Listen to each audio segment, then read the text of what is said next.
Welcome back. This is part 1, video 4 of my green guide. In this video, we'll be talking about board selection. Looking at the top here, and the S++ tier, it's a new tier I made for this video.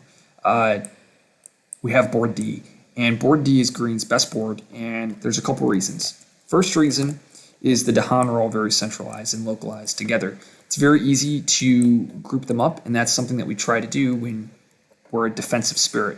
We have Dahan movement abilities, and we also have defensive tools. So having all of our Dahan connected is great for that. Also, the coastline is jungle, wetland, jungle, or wetland, jungle, wetland, which is really important when you have an always grow specifically into jungle, wetland. And coastal lands tend to come up more. Well, there's a chance that they can come up more in stage 2 in a lot of the different adversaries. So the fact that we can easily jump to these lands to cover them is really important. The very last thing is actually this beast placement, and that's on D3. Specifically for Russia. Russia matchup is very challenging for green, and the fact that we get a beast that's in one of the specific lands that we can handle easily is very favorable. Moving down to A tier, I have both boards A and board F. You'll notice in these that both of these boards have 2 of that land type as the coast. It's the same reason as board D, but instead of having all 3, you have 2.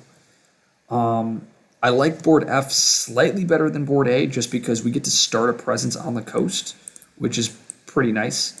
It also has slightly better Dahan configuration. You can group up, making up a group of 3 or 4 very easily, while the Dahan are kind of disjointed, especially this guy and then these 2 guys all the way back here. It's going to take them at least 2 turns to get to the coast if you want to mobilize them that way. Okay, and looking at the last 3 boards, we have board B, C, and E. I love board C and I love board E, just not on green. They're not bad boards, and I'm sure you can get wins on them just as well as you can on the other boards. It's just there are more edge cases that will beat you because, one, you now only have one of those special lands on the coast. So there's going to be a high chance that if these lands come up multiple times, especially against like Prussia or Scotland, you're just going to have a ton of trouble like accessing and defending these lands properly. The good thing is both C and E, they do have great Dahan positioning. So at least you'll have that. You can be able to set up your Dahan quite nicely. And board E, like as you saw in my river videos, you're able to kind of cut off these inlands if you can kind of push the Dahan forward. These boards aren't bad. It's just they only have one of those land type. So that's something you got to be careful of. Board B, same thing, one of those land type. I actually think board B is probably the worst out of these 3 boards. Once again, board B sucks. And that's just because the Dahan is awkward. You like at least with board C and E, you can actually get Dahan to the coasts to counterattack. It's very challenging on board B. I mean, you do have these 2 Dahan on B3, which is nice, but both B1 and B2 are awkward.